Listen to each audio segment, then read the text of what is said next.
وبسملا ومحمدلا ومصليا ومسلما أما بعد قال الله تبارك وتعالى يا أيها الذين آمنوا كتب عليكم الصيام كما كتب على الذين من قبلكم لعلكم تتقون صدق الله العظيم وبلغنا رسوله النبي الأمي الكريم ونحن على ذلك لمن الشاهدين والشاكرين والحمد لله رب العالمين۔ میرے معزز دوستو، رمضان المبارک اپنی آب و تاب سے شروع ہے۔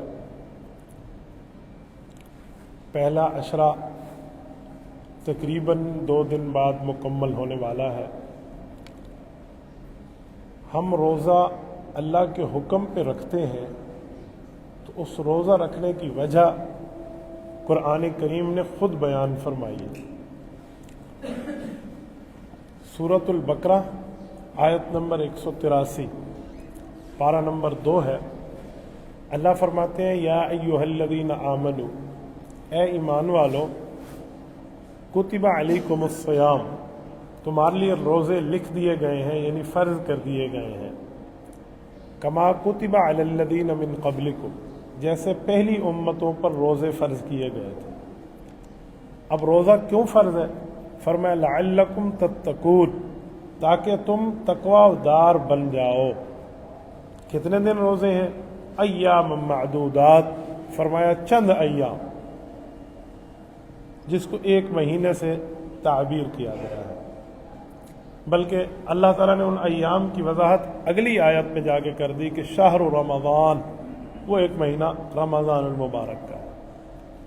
یہ آیت ہمیں بہت کچھ سمجھا رہی ہے۔ میں انہی میں سے چند باتیں آپ کی خدمت میں رکھتا ہوں۔ سب سے پہلی اور بنیادی بات یہاں لفظ ہے یا ایھا الذین آمنو، اے وہ لوگوں جن کو ایمان نصیب ہو چکا ہے۔ پتہ چلا اس کا تعلق غیر مسلم سے نہیں ہے، روزے کا تعلق مسلمان سے ہے، ایمان والے سے ہے۔ تو بہت آسانی سے سمجھا جاتا ہے کہ جس کو روزے کا حکم متوجہ کیا گیا ہے اس کو صاحب ایمان سمجھا گیا ہے۔ اور پھر یہ جو لفظ ہے یا ایھا الذین آمنو، یہ عام لفظ نہیں ہے، یہ قرآن کریم میں تقریباً 90 بار، 1 کم 90 بار یہ استعمال ہوا ہے۔ اور یہ بہت بڑا اعزاز ہے مسلمانوں کو کہ رب کریم براہ راست مسلمان سے، مؤمن سے مخاطب ہے۔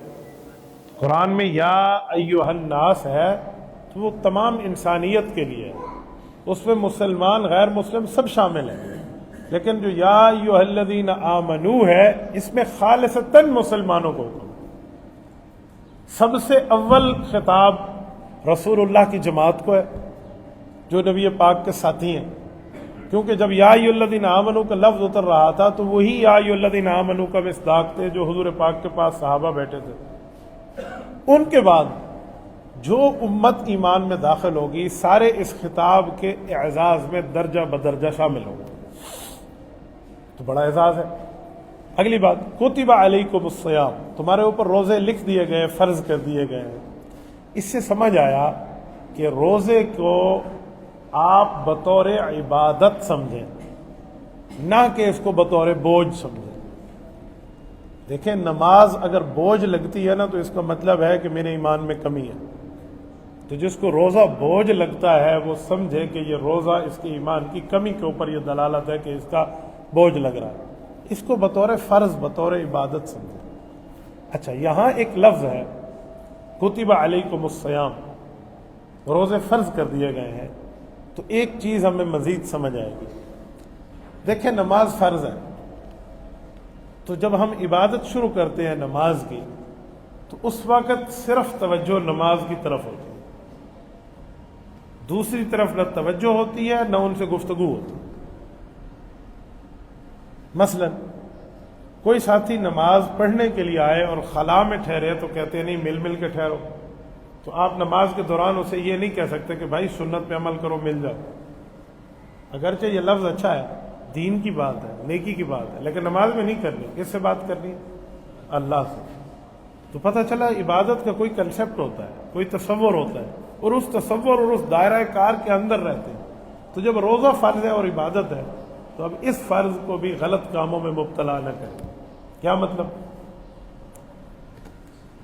روزے کے ساتھ گناہ، روزے کے ساتھ خطا، روزے کے ساتھ گالیاں دینا، روزے کے ساتھ برائی، روزے کے ساتھ بد نظری، یہ روزے کے معاملات کو توڑ دیں گے۔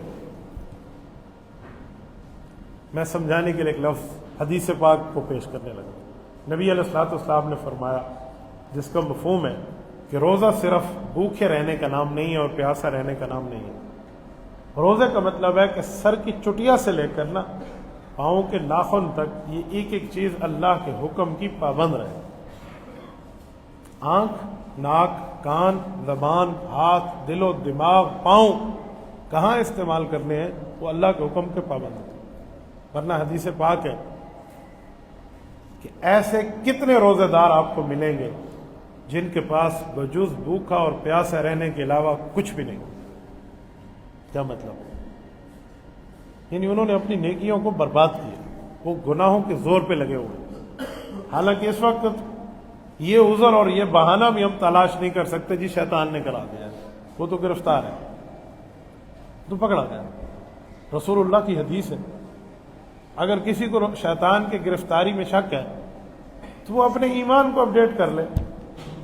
سورج مشرق سے نکلتا ہے، کوئی کہتے مغرب سے آج نکل رہا ہے، شاید میں بات مان جاؤں، لیکن کوئی کہ نبی کا فرمان غلط ہو سکتا ہے، تو مسلمان کم از کم نہیں مان سکتا۔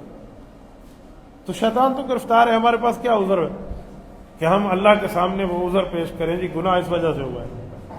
تو اسی وجہ سے اس وقت میں گناہ یہ بڑا جرم ہو جائے گا، یہ 100% اپنے کھاتے پڑ جائے گا، شیطان کے کھاتے کچھ نہیں جائے گا۔ تو 100% اپنا دفاع کرنے کا پھر بندہ سوچ لے۔ تو کتب علیکم الصیام، آگے پھر اللہ نے تسلی دی، فرمایا کما کتب علی الذین من قبلکم، انوکھی چیز نہیں ہے تم پہ، بھوکا رہ گئے 1 مہینہ ہے، روزے رکھیں گے، انوکھی نہیں ہے، پریشان نہ ہونا، تسلی دی۔ کما کتب علی الذین من قبلکم، تم امت محمدیہ تو اب آئے ہو، تم سے پہلے گزری ہیں، بڑی بڑی امتیں گزری ہیں، ایسی ایسی طاقتور قومیں گزری ہیں، الذین جابوا الصخر بالواد، جن کو کوئی گو اور لفٹ لگانے کی ضرورت نہیں ہوتی تھی، پہاڑ پہ یوں دائیں بائیں ہاتھ پھیلا کے اپنا گھر بنا لیتے تھے۔ الذین جابوا الصخر بالواد، سورۃ فجر کہہ رہی ہے۔ تو اتنی قومیں تھیں، فرمایا ان سب قوموں پہ روزے فرض تھے۔ اچھا، ان کے روزے پورا سال چلتے تھے، ہر مہینے کی 13 14 15، ہر مہینے کی 13 14 15، ہر مہینے کی 13 14 15 تاریخ یہ روزہ ہے۔ اب یہ روزے کتنے بن گئے ہیں؟ ہر مہینے میں 3 روزے ہوں، 12 مہینے، 12 3 36، اور ہمیں اللہ نے 36 روزے ایک مہینے میں دیے ہیں، 6 شوال کے اور 1 مہینہ رمضان۔ ان کو پورا سال محنت کرنے پہ جو اجر ملتا تھا، ہمیں ان 36 دنوں میں اس پورے سال کا اجر مل رہا ہے۔ تو ہمارا معاملہ تو سودا سستا ہو گیا ہے۔ تو کما کتب علی الذین من قبلکم، فرمایا پہلے لوگوں پر بھی روزے فرض کیے گئے۔ اب روزے کی وجہ لعلکم تتقون، تاکہ تم تقوی دار بن جاؤ۔ تقوی کسے کہتے ہیں؟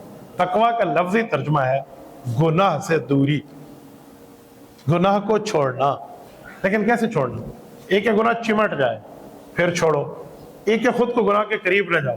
کون سا تقوی کا معنی مراد ہے؟ اگرچہ دونوں معنوں پہ اطلاق ہو سکتا ہے کہ ڈر کی وجہ سے تو بندہ گناہ کو چھوڑے گا، اللہ کا ڈر ہے۔ لیکن میں آپ کو ایک واقعہ سناتا ہوں۔ حضرت عمر رضی اللہ عنہ کا دربار تھا۔ حضرت عمر نے صحابہ کرام سے پوچھا کہ قرآن نے تقوی کی بات کی ہے، اس تقوی کا مطلب مثال میں مجھے سمجھاؤ جو تم لوگوں نے حضور علیہ الصلوۃ والسلام سے سمجھاؤ۔ مت تقوی، تقوی کسے کہتے ہیں؟ یہ حضرت عمر کا کویسچن تھا۔ تو نبی علیہ الصلوۃ والسلام کے صحابہ بیٹھے ہیں جو حضور پاک کے دن رات کے اعمال کے حافظ لوگ ہیں۔ امام قرطبی لکھتے ہیں ھدی للمتقین کی آیت کی تشریح ہے کہ حضرت ابی بن کعب نے ہاتھ کھڑا کیا رضی اللہ تعالیٰ عنہ۔ یہ وہ شخص ہیں جو حضور کے دور میں قاری اور حافظ تھے، ان حفاظ میں شامل ہیں۔ امیر المومنین میں بتا سکتا۔ تو حضرت عمر نے فرمایا جزاک اللہ، بتاؤ آپ کیا سمجھے ہو رسول اللہ صلی اللہ علیہ وسلم کے دربار میں تقوی کا مطلب؟ تو انہوں نے عرض کیا کہ امیر المومنین ایک سوال کا جواب آپ مجھے دیں تو میں آپ کو اپنی سمجھ بتا دوں۔ حضرت عمر نے کہا پوچھو۔ انہوں نے کہا جی اما سلکتا طریق قضا شوق، آپ مجھے اپنا ایک ایکسپیرینس شیئر کر دیں، تجربہ بتا دیں کہ کہ کبھی کانٹے دار جھاڑی سے آپ کو گزرنے کا اتفاق ہوا ہو؟ تو میں نے کہا نام سلک تو میرا رہا، کئی دفعہ گزرا ہوں، کانٹے دار جھاڑیوں سے گزرنا ہوتا ہے۔ تو انہوں نے فرمایا کیف سلک، گزرتے وقت کیفیت کیا ہوتی ہے، گزرتے وقت آپ کی کیفیت کیا ہوتی ہے، کس کیفیت، کس حالت میں، کس ترتیب پر آپ گزر رہے ہوتے ہیں؟ تو حضرت عمر رضی اللہ تعالی نے فرمایا شممت ثیابی، میں اپنے زائد کپڑے جو ہوتے ہیں ان کو لپیٹ لیتا ہوں، سمیٹ لیتا ہوں، اپنے جسم کے ساتھ کپڑوں کو سمیٹ لیتا ہوں، ثم سلکت، پھر گزرتا ہوں۔ کہ کیوں لپیٹتے ہیں، کیوں سمیٹتے ہیں کپڑے؟ کہ میرا کپڑا کسی کانٹے میں الجھ نہ جائے۔ کہ یار امیر المؤمنین کے فاضا رکیے میں بتانے لگا ہوں، فضا کا تقوی، ہم نے حضور پاک سے تقوی یہی سمجھا ہے کہ دنیا میں گزرو کہ تمہیں نافرمانی الجھا نہ دے، یوں گزرو، تمہیں اللہ رب العزت کی نافرمانی تمہارے ساتھ الجھ نہ جائے۔ اب اس نے بہت بڑا مسئلہ حل کر دیا۔ اگر کانٹا کپڑوں سے الجھ جاتا ہے ہم کیا کرتے ہیں؟ ہماری ترتیب کیا ہوتی ہے؟ پہلے تو ہم بچ رہے ہیں، لیکن الجھ گیا تو کیا کریں گے؟ کانٹے کو بڑے آرام سے چھڑائیں گے، حکمت سے کھینچیں گے نہیں، کپڑا تو ویسے پھٹ جائے گا، چھوٹ تو پھر بھی جائے گا لیکن ٹوٹ کے چھوٹ جائے گا۔ پہلے اس کو کسی ترتیب سے بڑی حکمت سے چھڑائیں گے۔ تو گناہ چھوڑنے کی بھی حکمت ہے۔ یہ اللہ والوں کے پاس جو بندہ بیعت کے لیے بیٹھتا ہے اپنے شیخ سے، مرشد سے، استاد سے، پیر سے، یہ طریقے ہی سیکھنے کے لیے تو بیعت کی جاتی ہے کہ جی مجھے کوئی ترتیب بتا دیں، وے آف لائف مجھے سمجھا دیں کہ میں گناہ کو چھوڑوں کیسے، پھر اس گناہ کو چھوڑا جائے۔ جیسے کانٹے کو کپڑے سے الگ کیا جاتا ہے، تو فرمایا فضا کا تقوی سے تقوی کیا جاتا ہے۔ یہ حضرت عمر رضی اللہ عنہ کی کابینہ کی گفتگو ہے۔ ابی بن کعب حضرت عمر کی کابینہ کا ممبر ہے، تو آپ اندازہ لگائیں کہ حضرت عمر رضی اللہ تعالی نے کتنا بڑا امت کا مسئلہ حل کیا۔ تو یہاں بھی لفظ یہی تھا لعلکم تتقون، کہ جو روزہ ہے وہ تمہیں تقوی دار بنانے کے لیے۔ تو تقوی دار ہم کیسے بنیں گے؟ تو تقوی روزے میں تب اصل حاصل ہوگا جس وقت ہم گناہوں کے معاملات سے بچ جائیں۔ بس یہ آج کا پیغام تھا جو میں نے آپ کی خدمت میں رکھنا تھا۔ اللہ ہمیں عمل کی توفیق عطا فرمائے، رب کریم ہمارے روزے کو قبول فرمائے، اللہ تعالیٰ کرم فضل کا معاملہ فرمائے، اللہ رب العزت ہم سب کی ان تمام عبادات کو، دن کے روزے کو، رات کی تراویح کو قبول فرمائے۔ جزاکم اللہ تعالی۔ اقول قولی ھذا واستغفر اللہ وآخر دعوانا الحمد للہ۔